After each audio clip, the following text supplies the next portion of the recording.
सबको जय मसीह की। प्रभु आप लोग को आशीष दे। आज हम सीखेंगे हठीले लोगों के बीच में निष्कलंक संतान बने रहना। मतलब हमें प्रभु अच्छे लोग नहीं देता है, हर कोई अच्छा ढूंढता है ना, हमें अच्छा मिले।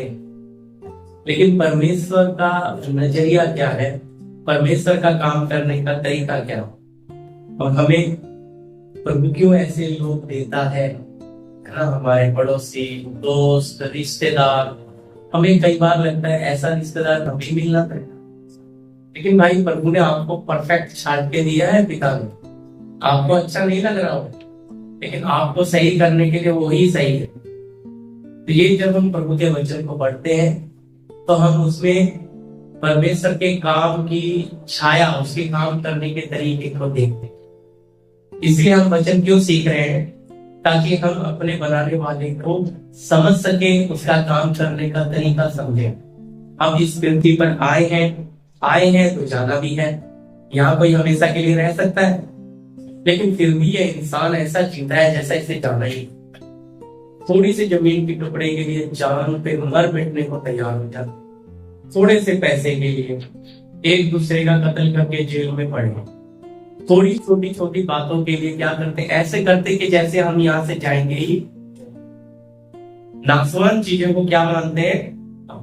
क्यों क्यों? कौन सी ऐसी ताकत है, कौन सी ऐसी शक्ति है जो हमें बांध देती है इन नासवान चीजों से, है ना?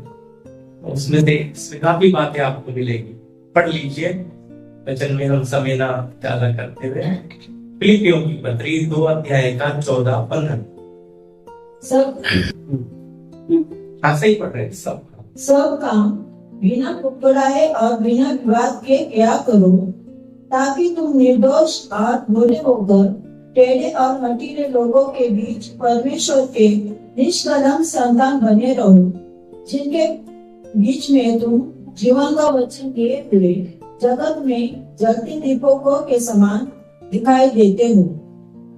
प्रार्थना। धन्यवाद स्वर्गीय पिता, प्रभु यीशु मसीह, हम इस मौके के लिए आपका धन्यवाद देते हैं। प्रभु जी, आपने मौका दिया है आपके इस वचन को और भी गहराई से हमें समझने के लिए।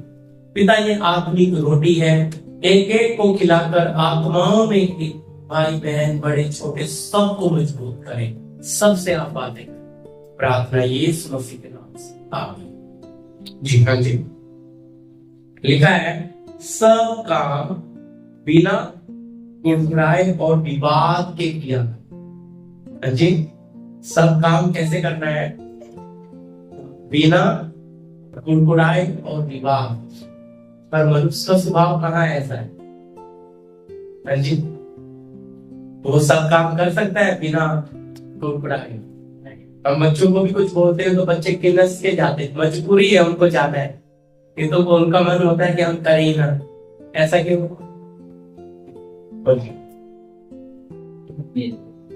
फिर आगे क्या बोलता है? हाँ जी, ताकि तुम निर्दोष और भोले होकर टेढ़े और हठीले लोगों के बीच में क्या बने रहे? निष्कलंक संतान। कैसे लोगों में रखा है प्रभु ने? टेढ़े और हठीले। अब सवाल आता है, प्रभु जब हमें टेढ़े हठीले लोगों के बीच में, जब तक हम टेढ़े और हठीले थे, ध्यान से सुनिएगा, तो लोग हमसे भय खाते थे, हमारा दबदबा चलता। कुछ लोग बोलते ना, मुझे मालूम नहीं मैं पहले क्या था, अभी बस बुलाओ नहीं तो पहले वाला आ जाएगा। समझे? क्योंकि पहले वो अपना भी बताता है, मैं भी कभी टेढ़ा हठीला था, मेरा भी स्वभाव चंडालू था, मैं भी मारपीट करने वाला था। लेकिन हाँ, बात आती है, पर अब है तो। इसलिए जब हम परमेश्वर की निष्कलंक संतान बनने के लिए, मैंने आपके सामने टाइटल रखा है हठीले लोगों के बीच में निष्कलंक संतान, मतलब खराब लोगों के बीच में आप अच्छे बनकर रह सकते हैं। मैं आपको सच कहता हूँ, बहुत कठिन है, क्योंकि ये संसार अच्छाई में, सच्चाई में चलने देगा नहीं। वो तो अपनी ताकत लगाएगा फिर कि आप अच्छाई में उनके जैसा क्यों नहीं चल रहे, उनके जैसा क्यों नहीं बोल रहे, उनके जैसा क्यों नहीं कर रहे। वो तो है कहेंगे पहले तो करता था अब क्यों नहीं करता, पहले तो करती थी अब क्यों नहीं करती, सवाल करता। हम कहते नहीं भाई अब हमारा मन बदल गया, क्योंकि वचन में लिखा है तुम्हारे मन के बदल जाने से चाल चलन भी बदल जाए। पहले हम गाली देते थे, पहले झगड़ा करते थे, पर अब नहीं करते। क्यों नहीं करते? क्योंकि अंदर वाला जो सिस्टम था वो बदल, क्या बदल गया? मन बदल गया। क्या नहीं बदला? धर्म बदला नहीं है।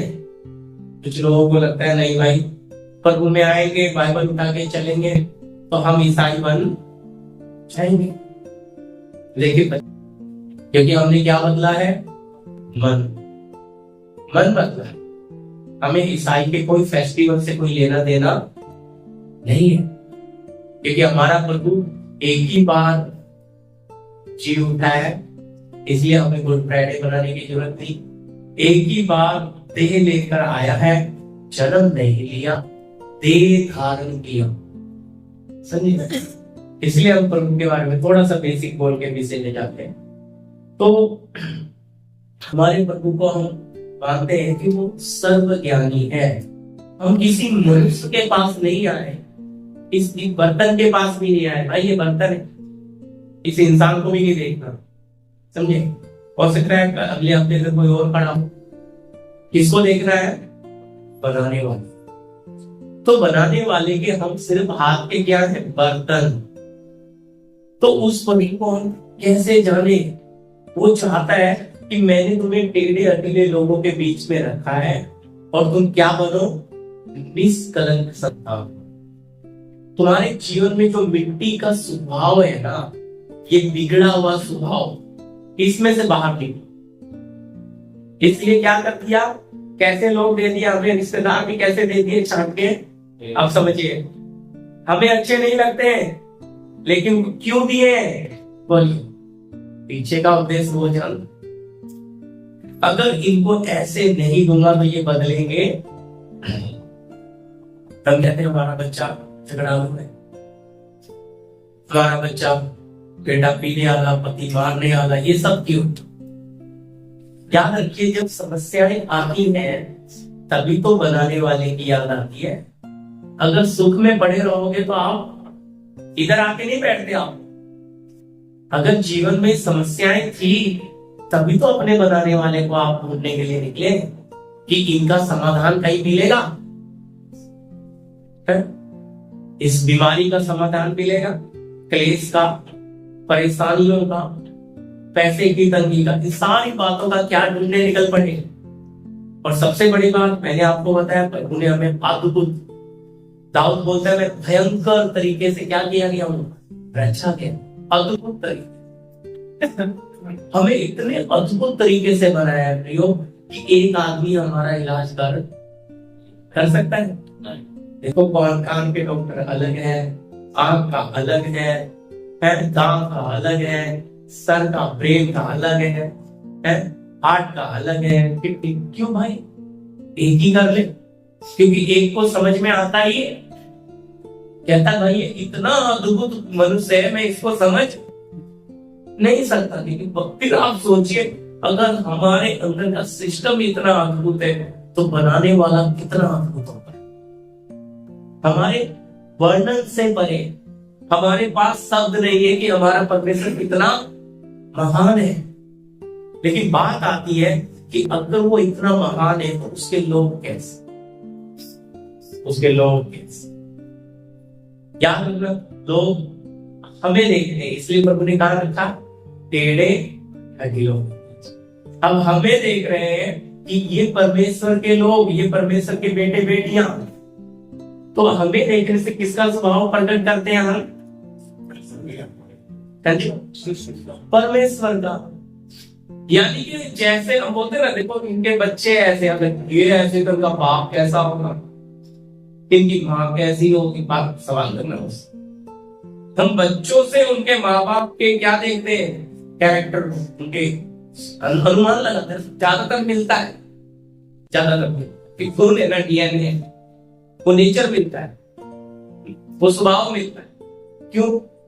तो अगर हम परमेश्वर के बेटे और बेटियां हैं तो क्या हमारे अंदर वो स्वभाव मिल सकता है? इसलिए पवित्र आत्मा उस वचन को इतना डीपली लिखा है। कहता है टेढ़े और हठीले लोगों के बीच निष्कलंक संतान बने रहो। फिर लिखा है जिनके बीच में तुम जलते हुए दीपकों के समान। अब बोलिए जब दीपक जलता है तो उसको कोई फायदा है, बेनिफिट है? बोलिए, वो जल रहा है तो उसका तो नुकसान ही हो रहा है, लेकिन खूबी क्या है कि वो रोशनी, अगर हम भी जलेंगे तो फायदा तो नहीं होगा, फायदा तो इतना नहीं होगा, लेकिन दूसरे को क्या मिल जाएगा? प्रकाश, रोशनी। ये कैसा? यही तो प्रभु कहता है जगत में आते समय बोला मैं जगत की ज्योति हूँ। बाद में क्या बोलता है? तुम जगत की। क्यों भाई? ज्योति की संतान ज्योति ही ना होगी, अंधकार हो सकती है क्या? रोशनी की संतान रोशनी। तो प्रभु चाहता है अब हमें चलने के लिए रोशनी। तो इसलिए हमारा जीवन महत्व, हम कितना वचन जानते हैं वो महत्व, हम कितना बड़ा प्रार्थना करते हैं वो महत्व नहीं, हम जीते कितना। हालेलुया। जीने में हम कैसे? याद रखिए, आप बहुत वचन पढ़ते होंगे, आप 3-3 टाइम प्रार्थना करते होंगे, लेकिन अगर आप जीते नहीं हो तो फिर कुछ मतलब। ये बात आती है टेढ़े हठीले लोगों के बीच में निष्कलंक संतान बने रहे। ये हमसे होता नहीं है, क्योंकि हमारा तो वही पुराना स्वभाव आ जाता है, और ये पुराना स्वभाव से हम निकलना तो चाहते हैं, लेकिन इस संसार का ईश्वर, यह वचन में लिखा है तुम्हारा विरोधी। पहला पत्रस में 5:8 में पढ़ेंगे, तुम्हारा विरोधी। तो शैतान किसका विरोधी है? आप लोगों का, हमारा। परमेश्वर का नहीं है कोई, किसका है? हमारा। तो अगर वो हमारा विरोधी है और इस खोज में रहता है कि किसको फाड़ खाए, वो तो ताक लगाकर बैठा है कि कब तुम काम की जगह पे गड़बड़ करो और मैं, चारों तरफ फाड़ खाने वाले भेड़िए बैठे। आप प्रभु के लोग हैं तो आपको अपने आप को निष्कलंक संतान बने रहना है। कोई आप पर आकर कीचड़ की बाल्टी भी डाल दे, अच्छी तरह समझिए, तो आप परवाह मत करो भाई, आत्मा की बारिश आएगी, वो सब सुन जाए। कोई आपके बारे में कितना भी किसी को गलत बोल दे, तुम उसका विरोध, लेकिन हम विरोध करते हैं, हम सफाई देने पहुंच जाते हैं, अरे हमने ऐसा तब किया, हमने वो। क्यों? वो काम है उसका, करने दो। वो इसीलिए तो कर रहा है कि जब वो आपके जीवन में गंदगी डालेगा, तुम विरोध करोगे और क्या हो जाएगा? प्राण में लड़ना, और आपकी आशीष वहीं की वहीं। क्योंकि वचन कहता है लड़ने वाला कौन है? होता है लड़ाई तुम्हारी नहीं है, लड़ाई परमेश्वर। अगर आपको कोई छूता है तो वचन कहता है उसकी आंख की पुतली को छूता है। तो तुम्हारे साथ कोई कुछ भी कर रहा है, आप शांत क्यों नहीं? जी कहते नहीं जी, शांत नहीं रहेंगे बदला लेंगे, अब चुप रहेंगे तो और दबाएगा। भाई दबाया भी उसी को जाता है, याद रखो। जैसे अच्छा आप बताइए, सब लोग, आम का पेड़ है, एक के बहुत मीठे और एक के बहुत खट्टे हैं, पत्थर किसके नीचे मिले? नीचे। दो आम के पेड़ है, एक बहुत खट्टा है और एक बहुत मीठा है, तो पत्थर, डंडा, जूता किसके नीचे मिलता है? गाँव के लोग क्या किसके नीचे मिलता है? क्यों? ऐसा क्यों? मीठे के क्यों? बोलिए ना। आप अच्छे होंगे तभी तो आपका विरोध, आप सच्चे हैं तभी तो आपके साथ अन्याय हो रहा है, और वो अन्याय ये प्रकट कर रहे हैं कि आप अच्छे हैं। हालेलुया। समझा रही क्या बात? आप अच्छे हैं आपको ऐसा अंदर से फील होता है यार गलत है, हम अच्छे हैं तो क्यों हमारे साथ गलत हो रहा है? गलत नहीं होना चाहिए। हम उस चीज का क्या करते हैं? विरोध।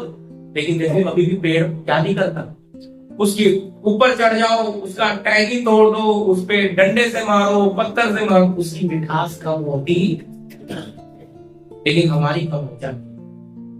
हमारे साथ अगर कोई कड़वा व्यवहार कर ले, हमारी मिठास कड़वाहट में बदल जाती।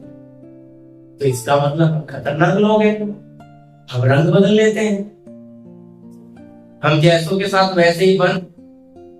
यही तो इस संसार का ईश्वर चाहता है कि आप बुराई का सामना करो, और आपका परमेश्वर कहता है बुराई का सामना मत करो। इसलिए प्रभु के पीछे जब हम चलना शुरू करते हैं तो निष्कलंक संतान बनाने के लिए सफाई शुरू करना है। सफाई करते समय क्या करता है? चारों तरफ से क्या ले आता है? देखो भजन संहिता में हम एक बात पढ़ रहे था, 79 का 9 वाला। हे हमारे उद्धारकर्ता परमेश्वर, एक हमारे उद्धारकर्ता परमेश्वर, अपने नाम की महिमा के निमित्त, अपने नाम की महिमा के निमित्त हमारी सहायता कर, हमारी सहायता कर, और अपने नाम के निमित्त, और अपने नाम के निमित्त हमको छुड़ाकर हमारे पापों को ढाक दे। क्या कर? हमारे पापों को अन्य जातियां कहने पाए कि उनका परमेश्वर कहाँ रहा, उनका परमेश्वर कहाँ रहा। अन्य जातियों के बीच तेरे दासों के अन्य जातियों के बीच तेरे दासों उनका पलटा लेना, उनका पलटा लेना, हमारे देखते उन्हें मालूम हो जाए, हमारे देखते उनको मालूम हो जाए। देखो उद्धार हमारी ताकत से हमें उद्धार मिला नहीं है। परमेश्वर का वचन कहता है उद्धार आपको गिफ्ट में मिला है। गिफ्ट में हमारी कोई यहाँ बैठे खूबी नहीं देखा, कोई अच्छाई नहीं देखी प्रभु ने, पर अपने गिफ्ट के तौर पे हमें क्या दे दिया? उद्धार। उद्धार का मतलब ये क्या है? मुक्ति दिलाने। क्या मिली? मुक्ति। लेकिन फिर भी हमारे अंदर मौत का डर है। मौत का डर है कि नहीं है? अगर मुक्ति मिल गई तो मौत का डर क्यों है? सोचिए, मुक्ति मिल गई लेकिन क्या है? मौत का डर है। ये कैसी मुक्ति है?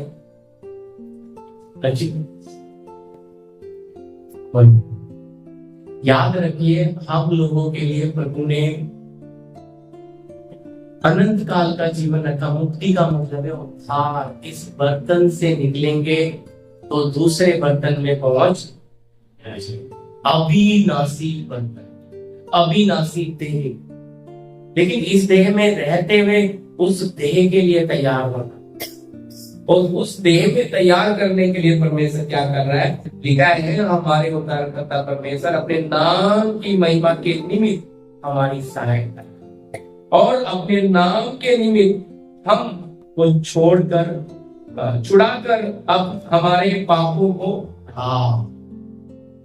तो प्रभु आपके जीवन में टेढ़े अधीरे लोगों को क्यों रखा है? छुड़ाएगा कौन पापों से? आपकी कमियों से छुड़ाएगा कौन? आपके अंदर लालच अच्छी तरह। एक व्यक्ति है, रोज कमा रहा है, खा रहा है, जिंदगी जी क्या दीजिए, इसमें कोई लालच। उसके घर में उसको 10 लाख रुपया देके दे,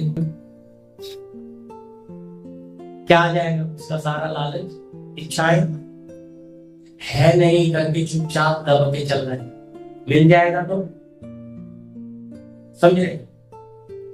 तो लालच है करके, अभी नहीं है करके तो बेचारा चुपचाप चल रहा है। तो इसी तरह जब तक आपके जीवन में समस्या नहीं आती, आपकी कमी बाहर, समझे? पैसा आया नहीं तो लालच भी बाहर आया। अगर कहीं से मिलने की उम्मीद हो जाती है तो इंसान के अंदर एक लालच आ जाता है, इनसे खींच लो कितना खींचेंगे, इनसे मांग लो कितना मांग, उम्मीद है मिले तो वो लालच उसने थोड़ा दिया, फिर और थोड़ा थोड़ा थोड़ा करते करते लालच बढ़ता ही चला जाता। मैं छोटा था, पंजाबी में एक स्टोरी सुना था, मिट्ठू राम नाम, सेकंड क्लास, दूसरी क्लास की बुक है पंजाबी में। तो वो व्यक्ति, पंजाबी में स्टोरी, अंडे की टोकरी ली, उसने अंडे खरीदे और टोकरी सर पे रख के सोचा, अच्छी तरह समझिए कि मैं अभी अंडे बेचूंगा, अंडे बेच के मैं एक और अंडे खरीदूंगा, फिर मैं उससे अंडे के बच्चे निकाल मुर्गी फार्म खोल के फिर मैं उससे गाय बकरी का बिजनेस बनाऊंगा। उस समय चलता होगा, छोटे थे पहले, व्यापारी यही था, तो वो बनाऊंगा, फिर वो बना के ऐसा होगा, फिर शादी करूंगा, फिर मेरी पत्नी ऐसा बोलेगी तो जोर से ऐसा लात मारा सारे अंडे क्या हो गए। कल्पना करते करते वो कहाँ चला गया और 1 लाख में सारे अंडे उससे तो याद रखना, देखो इंसान कल्पना, वचन कहता है कल्पना करने वाला मन से परमेश्वर घृणा करता है। आज हमारे भी बहुत लोग हैं जिनके अंदर कल्पनाएं चलती हैं, भाई खतरा है, आपकी कल्पनाएं पूरी नहीं होने वाली। उन काल्पनिक दुनिया से बाहर निकलो, असलियत में चलो, रियलिटी में चलो, जो आपके पास है उसमें एंजॉय करो, आनंद लो, धन्यवाद दो कि प्रभु ये कपड़ा तूने मुझे दिया। देख रोड पे ऐसे भी जिनके पास कपड़ा है, धन्यवाद तूने ये किराए की छत दी है, कितनों के पास वो भी दी हुई चीजों के लिए जब हमारे अंदर से धन्यवाद निकलेगा तो आपका मेरा विरोधी दांत खींचेगा। क्यों यार, ये तो कमियां की जगह धन्यवाद देने लग गया। क्योंकि हम प्रभु को क्या दे सकते हैं, धन्यवाद का बलिदान ही तो दे सकते हैं। क्या धन्यवाद रूपी बलिदान नहीं चढ़ा सकते? पर देते ही नहीं है। क्यों नहीं दे पाते? कमियां जो इतनी, प्रभु कब तक किराए के रूम में रखेगा, उनका भी दिलाते। प्रभु कब तक तंगी में चलेंगे? थोड़ा भाई, वो तंगी, वो किराया, ये सब चीजों के पीछे प्रभु की योजना क्या है? आपके अंदर का मनुष्य मिट्टी का स्वभाव निकालना, है ना। सोने को जब आग में डाल देते हैं और सोना मेल्ट हो जाता है, पिघल जाता है, तो उसमें क्या, उसकी गंदगी सारी बाहर आ जाती है। इसी तरह जब हमें समस्याओं में डाल देता है परमेश्वर, तो क्या होता है? देखिए उस बात को पढ़िएगा, भजन संहिता 66 का बहुत बार पढ़ा है, लेकिन पढ़िए ये विषय आज ही पूरा हुआ तो मैं अगले हफ्ते पूरा करूँ, लेकिन आराम से सीखा होगा, सवाल कीजिएगा। भजन संहिता 66 का 10, 66 का 10, 12। क्योंकि है परमेश्वर तूने हमको जांचा, क्योंकि हे परमेश्वर तूने हमको जांचा, तूने हमें चांदी के समान पाया था, तूने हमें चांदी के समान पाया था। चांदी को क्या करता है सुना, बर्तन में, और क्या हो जाता है, चांदी ऊपर आ जाती है और सारी गंदगी नीचे बह जाती। तूने हमको दाग में फंसाया। इसमें अब हम कहेंगे प्रभु के पास आए, वचन में तो लिखा है बहुत से दबे लोग आ जाओ, लेकिन भाई ये परमेश्वर आपका स्वभाव बदलने के लिए क्या भी करता है। देखो समझना है, दोनों पहलू प्रभु के समझना है, क्योंकि एक ही पहलू देखकर चलेंगे तो धोखा हो जाएगा। आपके परमेश्वर जितना प्यार है उतना भयंकर भी है। गलती पर वो क्या नहीं करेगा, छोड़ेगा नहीं छोड़।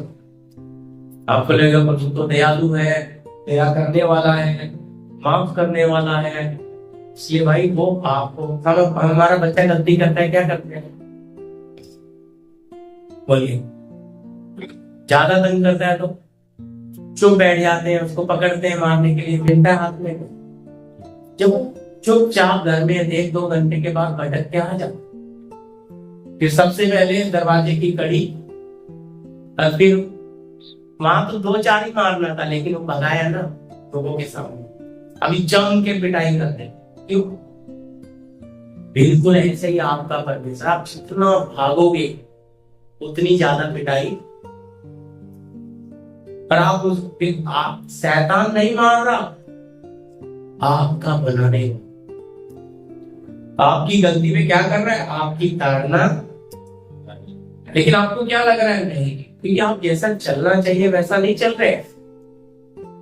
भाई मैं बार बार उदाहरण देता हूं, हम अपने बच्चे को किसको नहीं देते? पड़ोसी को नहीं देते कि तुम्हारी से खुद मारते।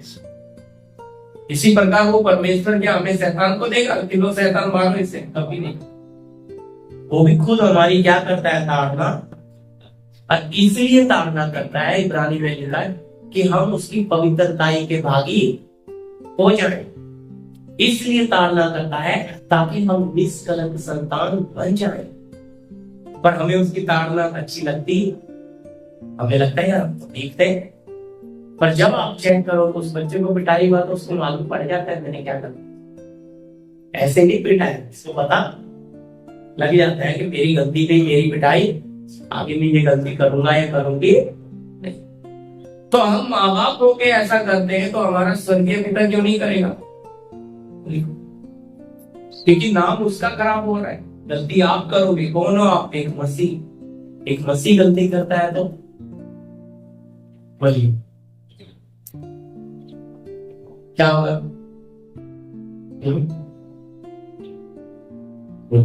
मसीह का नाम खराब होता है। मसीह का नाम खराब होगा भाई, है ना? बेटा गलती करता है तो किसका नाम खराब होता है? क्यों? बेटा लफर निकल गया तो किसकी गलती? क्यों भाई? इसके बाप ने यही सिखाया। हम पराई घर से लड़की शादी करके ले आते हैं, क्या बोलते हैं उसे? ताना तुसा, तेरी माँ ने तुझे यही सिखाया। जब वो गलती करेगी तो तेरी माँ ने तुझे अच्छी तरह समझना। क्यों ऐसा बोलते हैं भाई? गलती तो वो बच्ची कर रही है ना, गलती तो ये लड़का कर रहा है, फिर इनके माँ बाप का दोष क्यों? इसी तरह अगर प्रदीप सही चाल नहीं चल रहा तो प्रदीप के पिता की गलती, और उसमें कोई गलती है नहीं। तो अगर उसमें गलती नहीं है तो प्रदीप के जीवन में भी कोई गलती नहीं है। क्योंकि अगर प्रदीप के जीवन में गलती है तो उसके पिता में भी क्या होती होगी? समझ आने का। इसलिए प्रदीप को इन टेढ़े अटीले लोगों के बीच में कैसा बनकर चलना पड़ेगा? जैसा पिता को कहे ना ना प्रभु इतनी पिसाई कर। भाई यही तो असली पिसाई है। हम टूटे हुए आए हैं प्रभु के पास, लेकिन आपका परमेश्वर आपकी ऐसी पिसाई कर रहे हैं। पिसाई कैसी हो रही? थोड़ा पढ़ दीजिए, 12 तक पढ़ दीजिए। और हमारी पति पर भारी बोझ बांधा था, उन्हें घुड़चरों को हमारे सिरों के ऊपर से चलाया। हम आग और जाल से होकर गए, परंतु तुमने हमको उबार के सुख से भर दिया है। उबार के सुख से भर दिया। हालेलुया। किसमें से? हम आग और जल में से होकर। तो तूने हमारे सरों के ऊपर से क्या चढ़ाया? घुड़चर। जब आपके ऊपर से निंदा बदनामी गई तो मालूम है आपके दिल में क्या है? हमारी बदनामी हो रही है, प्रभु का हमारे ऊपर तरह तरह की बातें बनाई जा रही, हमारे ऊपर आरोप लगाए जा रहे हैं। तो ईसाई पर हमारे ऊपर तरह तरह की बातें लोग हमसे बात कर। जब इस तरह की बातें उठनी शुरू होती है तो क्या दिक्कत होती है? अंदर कुछ होता है ना। अब आपसे लोग बात करना बंद कर दे, आप खुद कुछ समझने लग जाए तो क्या अंदर कुछ नहीं होगा?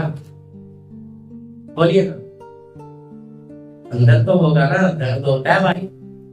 मैं आपको बोलता हूँ मारा हुआ इतना नहीं लगता जितना बोला हुआ लगता। मारा हुआ तो दिखाई दे जाता है, लेकिन बोला हुआ दिखाई देता, उसका दर्द ज्यादा होता है। जो जीता है उसे ही पता होता है, और ये दर्द ही है। अच्छी तरह समझना। देखो सोनार जो हथौड़ा इस्तेमाल करता है, आपने कभी देखा है? दिखाओ तो। उसके पास लकड़ी का हथौड़ा होता है, प्लास्टिक का होता है, और चमड़े का भी हथौड़ा होता है। तो उसकी चोट टक टक। और लोहार के पास कौन सा हथौड़ा होता है? चोट किसकी जाता है? तो याद रखना, प्रभु जानता है कौन सा धातु कितना मजबूत है, जितना मजबूत है उतना ही मजबूत हथौड़ा उस पर, क्योंकि उसे रूप लाना है, उसे रूप लाना है, उसे परवाह नहीं है इसका क्या होगा। उसके दिमाग में बस इतना है कि मुझे इस पे क्या लाना है। एक बहुत प्यारा चिकने पत्थर को क्या बोलते हैं, एकदम चिकना, मरमर का चलो, लेकिन पूरा चिकना है, तो उसको छनी थोड़ा लेके थोड़ा तोड़ दिया। और आप बोलते भाई अरे अरे इतने अच्छे पत्थर का क्या करता, बोला नहीं चुप रहो। फिर और तोड़ दिया और बेकार लग रहा है। फिर पूछे भाई कर क्या रहा, भाई चुप रहो बस देखते रहो। जब उसमें एक इतनी सुंदर पिक्चर बनकर आती है, आकृति, तो पत्थर क्या बन जाता है, एक तराश लिया ना उसे, लेकिन उसे तराशने से पहले पूछो तो सही कितना छनी हथौड़ा चला उसे। आपको जब तराशा जा रहा है कि आपको दर्द नहीं होगा, बोलिए क्या बिना दर्द के हो सकते? गुड़ चढ़े चढ़ेंगे, प्रभु नहीं कहता, प्रभु कहता है मुझे सताया तो तुम्हें भी, आप कहता है ढांढस बांध दो क्योंकि मैंने संसार को जीत लिया है। और खुश हो जाना जब तुम्हारे साथ ऐसा हो, तो स्वर्ग में तुम्हारे लिए बड़ा, ऐसा लिखा है, बड़ा प्रतिफल है। प्रभु ये कैसा, दर्द को आप सह, क्यों सह ले? क्योंकि आपको एक रूप दे रहा है, आपका एक नया स्वभाव बना रहा है। लेकिन कहते नहीं प्रभु हमें ये स्वभाव नहीं चाहिए। भाई अगर ये स्वभाव नहीं बनेगा तो आप उसके राज्य में पहुंचोगे भी नहीं। तो वो जब हमारे साथ कड़वा व्यवहार करता है, हमें वो अच्छा लगता है। अब प्रभु के लोग बीमारी आ गई, बीमारी परख के लिए भी आती है। अब वो बीमारी आ गई तो लोगों का हमें देखने का नजरिया बदल, जरूर प्रतीक ने कुछ किया हो, जरूर कुछ किया हो, नजरिया बदलता है। लेकिन ये नहीं पता भाई बाप क्या कर रहा है, और मेरे अंदर एक टूटापन, वो बीमारी नहीं हो, तो लोग हंस रहे हैं, मेरा मजाक बन। भाई वचन में लिखा है आपके बनाने वाले का मजाक ना। पौलुस लिखता है कि हम जगत और स्वर्गदूतों के लिए, यही तो खुदी के ऊपर जय पाने का रास्ता है। अगर वो तकलीफ हमारे शरीर में है और लोग हमारा तमाशा बना रहे, हंस रहे, तो आप क्या कर रहे हैं? धन्यवाद का बलिदान। ऐसे टाइम पे बलिदान दोगे ना, स्वर्ग बोलेगा आमीन, ये मेरा बेटा। अगर आप कुड़ाएंगे, कहेंगे प्रभु ये लोग मजाक उड़ा रहे हैं, कुछ करो, तो इसका मतलब शैतान ताली बजाता है, प्रभु देख तेरा बेटा तेरे ही मुंह पे क्या करना, सवाल उठा रहा है? तो जब परख की बीमारियां, परख में हमारे हाथ में से पैसा खत्म हो जाता है, पैसा नहीं है और बीमारी भी प्रवेश कर जाती है और भी हालात बिगड़ जाते हैं, उस समय हम करते क्या है? हमारा विश्वास हमारे बनाने वाले पे है या अब क्या है? अब चले हम इंसान को ढूंढने, कौन मदद करेगा? तब भी हम फेल होते, मदद तो हो जाती लेकिन हम फेल हो गए, क्योंकि जो चंगा करने वाला ईश्वर था हमने तो उसको देखा ही नहीं। भाई साहब है गंगा सिस्टर जी की मीटिंग में, उनका नाम है सेल्वराज। उनके बेटे को डॉक्टर ने बोला अचानक ही बच्चे को 16-17 साल का, तो उसका पूरा शरीर क्या हो गया, पैरालाइज की तरह मर गया, मर डेड है। उसको बाथरूम हो रहा है, पता नहीं कुछ कर रहा है। डॉक्टर बोलते हैं ऑपरेशन करना है, जो प्रेयर चालू उसका। कहता पास्टर मैंने दरवाजा बंद किया, मैं रो के प्रार्थना, मैं भी उनके घर में देखा बच्चे के पैर ऐसे लटके पड़े जैसे 1 साल 2 साल के बच्चे का लटका है, जान ही नहीं है। अद्भुत तरीके से प्रभु ने 15 दिन में उस बच्चे को उनके साथ कॉलेज जाके पेपर दिया, ऑपरेशन करने के लिए बोला, फोर्स कर रहे थे, लेकिन उसने किस पे विश्वास रखा? ऐसा नहीं हो बंदे के बाद बोला पास्टर मेरे पास पैसा भी था, ऐसा नहीं कि पैसा नहीं था उसके बाद, रेलवे में मतलब इसमें एमसी में जॉब, घर भी खुद का कोई, लेकिन पैसा लोगों पर भी उसने विश्वास कराने का। यहाँ तो हालत ये होती है पैसा नहीं है तो प्रभु पे भरोसा कम और किस पे? मिलेगा कहां से? हमारे अंदर ही अविश्वास पड़ा रहता है कि मेरा प्रभु चंगा कर, इसलिए बीमारी तो मेरा क्या बिगाड़, बीमारी है तो रहने दो ना। वचन तो कह रहा है ना, ये देह तुम्हारा क्या है, इसका मंदिर है। हालेलुया। उसके बगैर आपको कोई छू नहीं सकता। जो मसीह यीशु में है वो नई सृष्टि है। जब तक पिता चाबी नहीं लगाएगा, आपको और मुझे मौत आ नहीं सकती। याद रखिए, हमारे ऊपर मौत का अधिकार, इसलिए ना गीत गा रहे थे सुबह, पहले मुक्ति दिलाए, क्यों आई? उसने दिलाई है तभी तो गा रहे हैं। नहीं तो भाई अभी तो मिली नहीं, तो फिर डर है, मुक्ति मिली नहीं है भाई, इसलिए फिर क्या है? डर है। और जब डर है तो डर नहीं इंसान गलती का। डर किसमें रहता है? सब गलत है। जो सच्चा होता है उसमें कोई डर नहीं होता, तो हमें डर नहीं होता। डर कब होता है? जब हमने बुराई, हमने गलती की होती है, हम अपने कदम छुपाते हैं, हम अपनी गलती को छुपाते हैं, हम पिता के सामने जैसा जाना है जाने से हिचकते हैं। हम सोचते सोच में कोई काम हो जाए, लेकिन हम प्रभु पे क्यों? कभी निकाल के फेंको अपने बाप के साथ डायरेक्ट, क्या हो जाओ? देखिए, हालेलुया। तो ये बात हमने क्या करना है, समझना है। आगे आगे वचन लीजिए, माफ कीजिए, पहले मत्ती लीजिए, मत्ती लीजिए सुसमाचार, मत्ती 5 अध्याय का 44 से 48, 44 से 48 तक धीरे धीरे पढ़ते हैं। जी। परंतु मैं तुमसे यह कहता हूँ कि अपनी बैरियों से प्रेम रखो। हाँ, क्या बोल रहा है यीशु मसीह? मैंने आपको बोला था, टेढ़े और अकेले लोगों में क्या करना है? निष्कलंक बने रहना है। तो प्रभु का वचन क्या बोलता है? यीशु मसीह कहता है कि मैंने परंतु तुमसे यह कहता हूँ कि परंतु मैं तुमसे ये कहता हूँ, अपने बैरियों से प्रेम रखो। क्या रखना है? आप बताइए ना, आपकी कमजोरी किसको ज्यादा पता है? आपके प्यार करने वाले को या आपके दुश्मन को? दुश्मन को पता है आपका कहाँ कमजोर है। आपको प्यार करने वाली आपकी सहेली, आपका मित्र, आपका अच्छा रिश्तेदार आपकी कमी नहीं बता सकता, लेकिन आपका विरोधी, आपका दुश्मन मुंह पर बोलने की शक्ति रखता है। क्यों ऐसा बोलो? इसलिए प्रभु क्या बोल रहा है? अपने प्रेमियों से क्या रखना है? बैरियों से प्रेम। आगे, और अपने संतान वालों के लिए प्रार्थना करो। कर पाते? बहुत कठिन हो जाता है।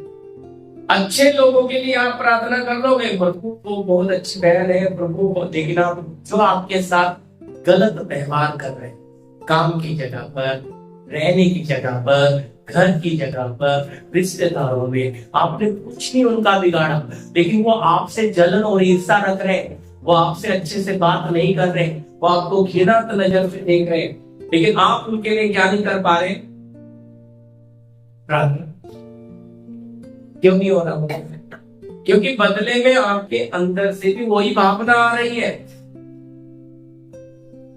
जबकि आपके अंदर से, जैसा बोलते ना, ईतर की बोतल को खोलते हैं तो हंस प्यार से खोलो, क्या निकलेगा? बोलो, गुस्से के साथ खोलो,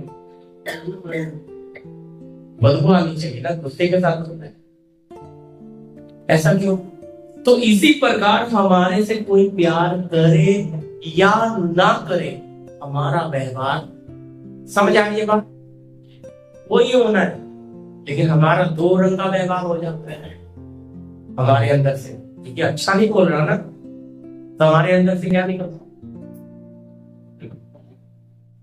पर याद रखना, अलग दाई के लिए पूरा कीमत देना, क्योंकि प्रभु ने हमें संसार से, लोगों से अलग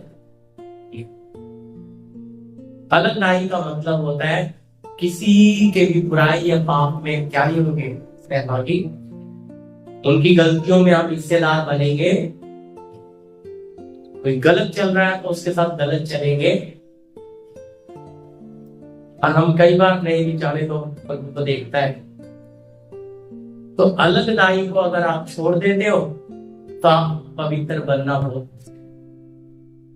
जो अलग दाई में आता है उसी के जीवन में तो पवित्रीकरण शुरू हो जाता है। हालेलुया।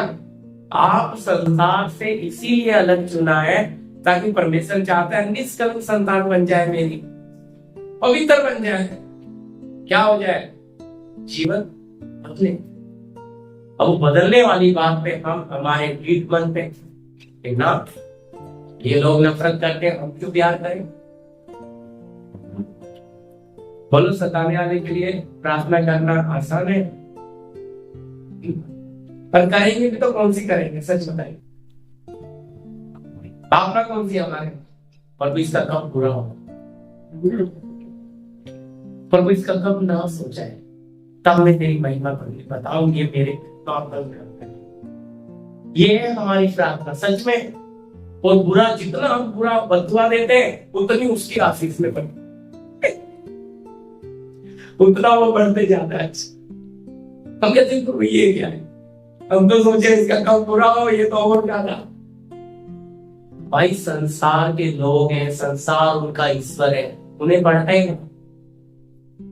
समझे, हम परमेश्वर के लोग हैं, हमारा राज्य यहाँ का नहीं है। तो अगर यहाँ का होता तो यीशु क्या बोला मिलते, यहाँ का होता तो मेरे भी सैनिक आते और लड़ते। तो कहता क्या तो राजा है? तो यीशु ने कोई जवाब नहीं दिया, पर वो समझ गया ये यहाँ का। तो इसी तरह हमारी लड़ाई लहू मांस की नहीं है, फिर हम क्यों कर रहे हैं? छोड़ दो ना, प्रभु करने दो, प्रभु कर। आप उल्टा प्रार्थना करो, प्रभु ये अंधेरे में इससे अच्छी जिंदगी दे, क्योंकि बाद में तो इसको शायद नरक भी चल रहा है। प्रभु ऐसा ना हो यहाँ भी दुख उठाए, उधर भी जाके दुख उठाएगा। भाई साहब, परमेश्वर ने हमें 70-80 साल का जीवन दिया, जोर मार के 90। लेकिन अगर इसमें या तो हम पूरा सुख उठा ले या पूरा, पर हम दो नावों में चले गए, हम थोड़ा प्रभु में भी और थोड़ा संसार में भी, ना इधर के रहे ना उधर, ना तो अच्छे से सुख ले पाए और ना अच्छे से दुख उठा पाए। क्योंकि दुख में जाते तो रूप बदल जाता, रूप बदल जाता तो क्या आता? उद्धार, पूरा रूप आएगी। अगर रूप नहीं आया तो फिर उसमें जान आती है। बच्चा देखो माँ की गर्भ में तैयार होता है, पर अगर बच्चे का पूरा रूप ना आए तो क्या करते लोग? तो कुछ अजीब अजीब बच्चे निकले हुए हैं, किसी का सर ऐसा निकल गया तो डॉक्टर तुरंत ही क्या करते हैं, भाई इसको क्या लगा दो सुई, क्योंकि ये क्या नहीं कर सकते।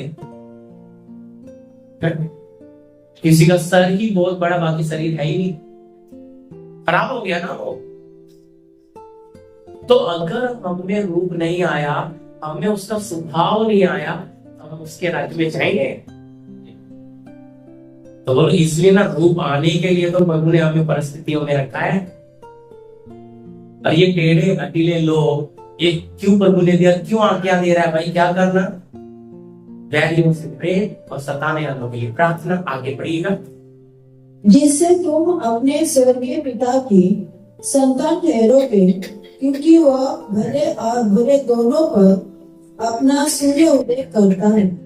जी, क्या लिखा है? जिससे तुम अपने स्वर्गीय पिता की, किसी स्वर्गीय पिता की संतान है, बनना है। बनिए। हमारा पिता कौन है? आत्माओं का पिता। लेकिन अगर आत्माओं का पिता है तो वो क्या कर रहा है? हमें इस मिट्टी के बर्तन में रखकर, इस मिट्टी के सांचे में रखकर क्या कर रहा है? आत्मिक स्वभाव में बना रहा है। और हमें पसंद नहीं आ रहा,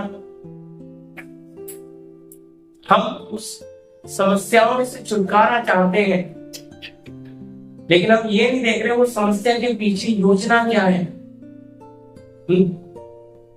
देखना, कुछ जगह पे बिल्डिंगें बन रही है, सेट लगा है, सेट में सब सीमेंट रेती सामान है। अब जैसी बिल्डिंग बन जाएगा तो क्या हो जाएगा? सेट रहेगा वो तो याद रखना, प्रभु का प्रोग्राम अलग है, ये मिट्टी के शरीर से नहीं है। जो अविनाशी शरीर बना रहे हैं उसके साथ है योजना। तो वो तो टेम्परेरी है, वो सेंट क्या है, टेम्परेरी है ना। तो इसी तरह हमारे जीवन में परमेश्वर ने ये जो हमें शरीर दिया है ये टेम्परेरी है, असली डे वो तैयार है। तो इस टेम्परेरी को अगर हम पार करके जाएंगे तो ही उसमें पहुंचेंगे। तो इसमें हमें एक माँ बाप दिए है ना, हमारे भी शरीर के माता पिता, तो उनके साथ हमारा व्यवहार कैसा, क्योंकि प्रभु देखता है कि जिसने शरीर दिया ये उसका नहीं है, तो जिसको इसने देखा नहीं तो उसका कैसे हो जाएगा, समझे। तो जो रिश्तेदार पे दिए हैं प्रभु ने, इनके साथ हमारा, जो टेढ़े अटेढ़े लोग हमें दिए हैं उनके साथ हम कैसे, वो प्रैक्टिकल हमें चाहिए। प्रैक्टिकल में देखता है कि अगर प्रैक्टिकल में इसमें गुण अच्छे हैं तो फिर ये मेरे राज्य में कितना अच्छा हो। हम भी ना जब सब्जी खाते हैं रेडी से कहने से छाट के उठाते, बोलिए सच है कि नहीं है? तो आलू भी उठाते हैं तो चेक करते हैं हरा तो नहीं है, खराब तो नहीं है। तो उस परमेश्वर को भी तो क्या है, चेक करेंगे, अनंत काल का जीवन देना। तो हम उस राज्य के योग्य है या नहीं, और अगर नहीं तो उस योग्य बना रहा है, धन्यवाद। तो योग्य जब हमें वो बना रहा है तो हमें अच्छा नहीं लगता, क्योंकि बनते समय इंसानों को अच्छा लगता, पर जब बन जाएगा तो वाह क्या बना। अब ये बुलडोजर आ जाए, डामर का रोड पूरा तोड़ दे, क्या सत्यानाश मार दिया रोड का, जाने को भी रास्ता नहीं। पर जब आरसीसी का बन गया तो क्या बोलते हैं, वाह सच है ना, अब बन गया यार। पहले क्यों कुड़कुड़ा रहे थे भाई, पहले क्यों कुड़कुड़ा, क्योंकि तब पूरा जो था वो भी नाश मार दिया था। तो आपके जीवन में जब प्रभु काम करना शुरू करता है तो आपको क्यों अच्छा नहीं लगता, क्योंकि पहले वाले को खत्म, अब नया बनाने जा रहा, नया आपने देखा नहीं है। और जब बन जाएगा तब आपको समझ आएगी भाई पहला अच्छा था या नया अच्छा। इसलिए आप अपने जीवन में प्रभु के सामने जब हम सवाल करते, प्रभु ऐसा क्यों, प्रभु का आत्मा वही हमारे जीवन में काम करना बंद। हमने क्या कर दिया, सवाल करने से आत्मा ने काम करना बंद कर दिया। क्यों, कि पवित्र आत्मा, क्योंकि मिट्टी कभी कुम्हार से सवाल कर ही नहीं सकती। इसलिए शब्द क्या दिया, स्वर्गीय पिता की संतान ठहरोगे, क्योंकि वो भले और बुरे दोनों पर अपना सूर्य उदय करता है और धर्मी और अधर्मी दोनों पर मेह बरसाता है। प्रभु बारिश करते समय भेदभाव करता है कि अन्य जाति के खेत में बारिश ना डाले और विश्वासी के खेत में ऐसा करता है। सूरज निकलते समय सिर्फ अपने ही लोगों को रोशनी दे, बाकी को ना दे, ऐसा करता है। अगर आपके मेरे स्वर्गीय पिता में भेदभाव नहीं है तो हमें भी होना नहीं होना है। तो प्रार्थना करें, प्रभु ये ऊंच नीच की भेदभाव की आत्मा ये मेरे अंदर से बाहर सुनिए, तब क्या होगा, तब आप हर्ष के साथ उस प्याले से बोलो। नहीं तो अगर ऊंच नीच रहेगी ना तो आपको प्याला लेने भी जा रहा है, ओके यार तो ये है, उसने भी पी लिया, इसलिए योग्य नहीं है वो लोग, समझे। क्योंकि वो एक प्याला एक परमेश्वर को, एक पिता को बता रहा है, एक आत्मा को बता रहा है, हम सब एक ही परमेश्वर के बेटे के लिए। लेकिन कुछ बताओ भाई क्या है, उनमें आज भी ऊंच नीच, आज भी भेदभाव है। लिखा है आपका मेरा प्रभु नहीं करता तो हम भी कर नहीं सकते। हमें भी कोई भेदभाव पक्षपात, वचन में लिखा अगर कोई पक्षपात करता है तो पाप करता है। आगे चलिए, हाँ जी 46। क्योंकि यदि तुम अपने प्रेम रखने वालों में से यदि तुम अपने प्रेम रखने वालों ही से प्रेम रखो, प्रेम कर रहे हो तो तुम्हारे लिए क्या फल होगा। थोड़ा बाहर घुमा दो, कोई बात बाहर कोई बात हाँ जी ध्यान दिया, वापस पढ़ लीजिए मैम। हाँ जी। क्योंकि यदि तुम क्योंकि यदि तुम अपने प्रेम रखने वालों में से अपने प्रेम रखने वालों ही से प्रेम रखो तो तुम्हारे लिए क्या फल होगा। बोलिए जी, आप प्यार करने वालों से ही प्यार कर रहे हो तो आपके लिए फल क्या हो? आपको इज्जत दे रहे हो, आप भी उसको दे रहे हो, आपको गिफ्ट दे रहे हो, आप भी दे रहे हो, लेकिन आप जब ऐसे को दो आपको रिटर्न कर ही ना सकते। बोलो, नफरत करने वाले को कोई देता है? देकर देखिए, प्यार में बदल जाए। कहेगा यार ये तो मेरा दुश्मन था, ये मुझे क्यों गिफ्ट दे रहे हैं? इसलिए लोग ज्यादातर यही अन्य जाति का उनसे प्रेम रखेंगे तो हम भी कभी अन्य जाति के प्रेम रखते थे, इज्जत देते थे, इज्जत देते नहीं देते कल तो अपने घर का मैं हूं। प्रभु में ऐसा नहीं है, आपको इज्जत कोई नहीं दे रहा तो भी आप इज्जत, आपको कोई प्यार नहीं कर रहा तो भी आप प्यार करें। ये है प्रभु की तालीम। ऐसा करने से क्या होगा बोलो? है? आपके स्वर्गीय पिता का स्वभाव आप में समझ आ रहा ना? इससे लोग जानेंगे। आगे पढ़ी मैं 47। क्या महसूल लेने वाले भी ऐसा ही नहीं करते? यदि तुम केवल अपने भाइयों को नमस्कार करो, केवल देखो कहता भाई अपने ही भाइयों को नमस्कार करो तो कौन सा बड़ा काम कर रहे हो? यीशु कह रहे हैं। हाँ, क्या अन्य जाति भी ऐसा नहीं करते? स्पष्ट कहता है यही काम तो अन्य जाति भी करती है। हाँ, इसलिए चाहिए कि तुम सिद्ध बनो। कैसे बनो? क्या चाहता है पिता के मन में? क्या है? टेढ़े अटीले लोगों में पीछे बिठाने का मतलब क्या है? आपको अलग अलग परिस्थितियों में, समस्याओं में डालने के पीछे का रीजन क्या है? उद्देश्य क्या है? क्या बनाना है? पढ़िए, वापस पढ़िए मैंने। इसलिए चाहिए कि तुम सिद्ध बनो जैसा तुम्हारा स्वर्गीय पिता सिद्ध है। कैसा सिद्ध बनो? जैसा तुम्हारा स्वर्गीय पिता सिद्ध है। उद्देश्य एक ही है परमेश्वर का कि प्रदीप का स्वभाव मेरे स्वभाव में आ जाए। तो इसका मतलब इन समस्याओं के द्वारा हमारे अंदर की कमियां बाहर आएंगी। कमी बाहर आ रही है तो समझ जाओ आप दिन प्रतिदिन बदलते जा रहे हैं।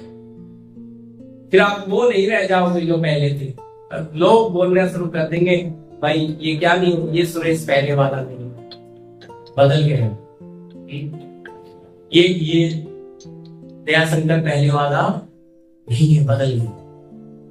कौन बोलेंगे? जो आपको जानते हैं, जो आपको देखते हैं, वो आपकी गवाही देना कहेंगे ये पहले ऐसा नहीं था, अब तो ये अलग ही हो। क्योंकि अब क्या हो गया? अब इसको चलाने वाला बदल गया। जो अंधकार का ड्राइवर था वो चला गया, रोशनी वाला ड्राइवर पवित्र आत्मा इसको चलाना शुरू। इसलिए अब इसका नजरिया बदल गया, इसकी सोच बदल गई, इसका चलना उठना बैठना बदल गया। अब ये वो वाला दया शंकर जी नहीं है, अब ये वो वाला सुरेश नहीं है, अब ये वो वाला प्रदीप नहीं है जो पहले था। तो इसमें लिखा पुरानी बातें बीत गई, देखो सब नया हो। तो पर क्यों हम कहते हैं भाई उस हालत में हमें डाला, हमें नया बनाने के लिए डाला। अभी समझने के लिए ये टाइम में अगर टूट जाए तो क्या करेंगे? इसमें भर के सीमेंट भर के व्हाइट सीमेंट जोड़ सकते हैं, लेकिन जुड़ा हुआ अलग। पर अगर उसको वापस नया बनाना है तो क्या करेंगे? भाई उसको वापस पाउडर बनाना पड़ेगा। पाउडर बनाकर उसे सांचे में फिर से नया बन जाए। तो आपका मेरा परमेश्वर हमें ठीक नहीं करता, हमें डायरेक्ट ही नया। अब नया बनाने के लिए वो जो पिसाई करता है ना, वो समझ में आता। हम क्या चाहते हैं? हमारे मन की इच्छा क्या? प्रभु नहीं, बस वो टूटा हुआ है ना तो उसको जोड़ दे। बस वो गंदा दिखे कोई दिक्कत नहीं, लेकिन जोड़ दे। ये परमेश्वर जोड़ने का काम करता, ये डायरेक्ट नया बनाने के लिए सोचता है। इसका काम गहरा है, ये चाहता है एक रूप देने जा रहा है, लेकिन आपको पसंद नहीं आ रहा। जी इब्रानी की पत्री देखो रूप कैसे आता है। मैं यही बोलूंगा, कहते हैं इसे, लेकिन रूप कैसे आता है? इब्रानियों की पत्री उसका 5 अध्याय का 7 से 9 तक लिख लीजिए। अगले हफ्ते पर मुझे मर्जी है तो मैं यहीं से आगे लूंगा। इब्रानियों की पत्री 5 अध्याय का 7 से 9। यीशु ने अपने देह में रहने के दिनों में ऊंचे शब्द से पुकार पुकार कर और आंसू बहा कर उसे जो उसको मृत्यु से बचा सकता था प्रार्थना में और विनती की। क्या किया यीशु ने अपनी देह में रहने के दिनों? किसमें? अपन को क्या जरूरत थी भाई, वो तो सृष्टि करता था,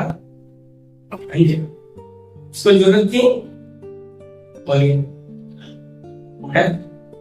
लेकिन आपके मेरे लिए आदर्श और नमूना बनने के लिए लिखा है यीशु ने अपनी देह में रहने के दिनों में ऊंचे शब्द से पुकार पुकार कर और आंसू बहा बहा कर उससे जो मृत्यु से बचा सकता था क्या किया? प्रार्थनाएं और विनती और भक्ति के कारण उसकी मेरे भक्ति का शोक ऐसा पश्चाताप उत्पन्न करता है इसका परिणाम उद्धार। हालेलुया। फिर आगे लिखा है भक्ति के कारण पुत्र होने पर भी उसने दुख उठा उठाकर आज्ञा माननी सीखी और सिद्ध बनकर अपने सब आज्ञा मानने वालों के लिए सदा काल के उद्धार का कारण हो गया। तीनों वचन में अगले हफ्ते दूंगा आपके साथ। समझा रहे हैं?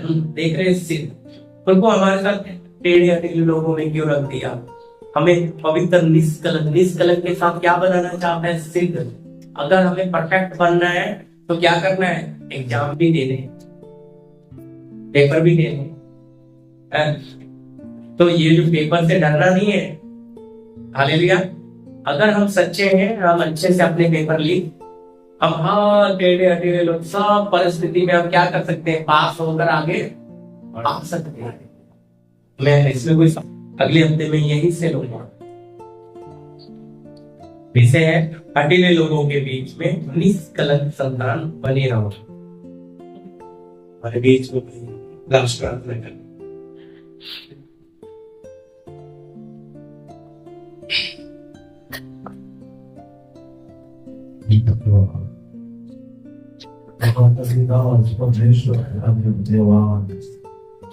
इस समय के लिए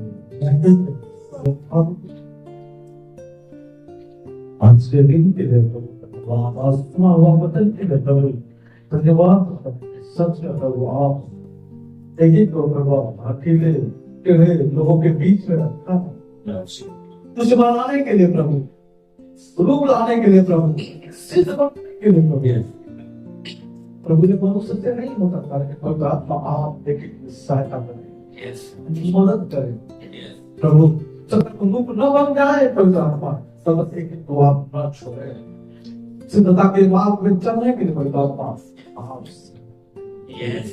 प्रभु आप महान है, आपकी जान और पहचान में दिन प्रतिदिन बढ़ने के लिए प्रभु आप सहायता करें प्रभु। ये वचन हमारे न्याय का कारण ना हो प्रभु, लेकिन आपने उन्नति का कारण होने पाए। लेकिन प्रभु आप सहायता करें, मदद करें।